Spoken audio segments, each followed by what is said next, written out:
அஸ்ஸலாமு அலைக்கும். நம்ம இன்னைக்கு பார்க்கக்கூடிய வீடியோ ஆனது முசீபத்துகள் நீங்கி நல்லவை அனைத்தும் கிடைக்க ஓத வேண்டிய ஒரு துவாவை பற்றி தான் பார்க்க போறோம்.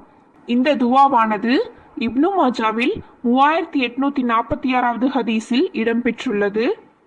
இந்த துவாவை ஓதி அல்லாஹ்விடம் நாம் கேட்டால் நம் வாழ்வில் இருக்கக்கூடிய கஷ்டங்கள் நீங்கி முசீபத்துகள் நீங்கும் மற்றும் நல்லவைகள் எல்லாம் நம்மை வந்தடையும். இப்போ அந்த துவாவை பற்றிய ஒரு ஹதீஸை பார்க்கலாம்.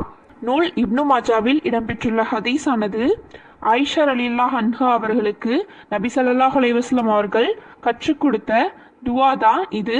இந்த துவாவை பல முசீபத்துகள் நீங்கி நன்மை பயக்க நபி ஸல்லல்லாஹு அலைஹி வஸல்லம் அவர்கள் ஆயிஷா ரலியல்லாஹு அன்ஹா அவர்களுக்கு கற்றுக் கொடுத்தார்கள்.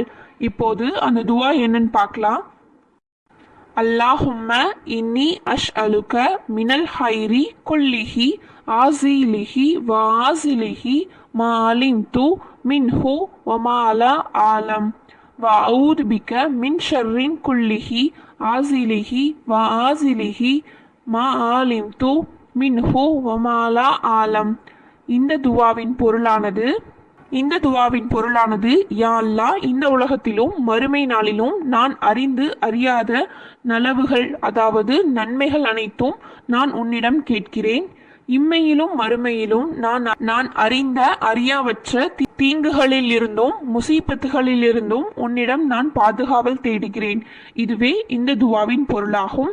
இந்த துவாவை ஒவ்வொரு தொழுகைக்கு பிறகும் ஓதிவிட்டு நாம் துவா செய்ய வேண்டும். இவ்வாறு நாம் செய்வதால் நம் வாழ்க்கையில் இருக்கும் தீமைகள் நீங்கி நன்மைகள் நம்மை வந்தடையும் மற்றும் நம்மளுடைய தேவைகள் அனைத்தும் பூர்த்தியாகும். இன்ஷா அல்லாஹ் இந்த வீடியோ அனைவருக்கும் பயனுள்ளதாக அமையும் என்று நம்புகிறேன். இந்த வீடியோக்கு லைக் செய்து நம்ம சேனலை சப்ஸ்கிரைப் பண்ணுங்க. உங்களுக்கு ஏதேனும் துவாக்கள் வேண்டும் என்றால் கமெண்ட் பாக்ஸில் பதிவு செய்யுங்கள். அஸ்ஸலாமு அலைக்கும்.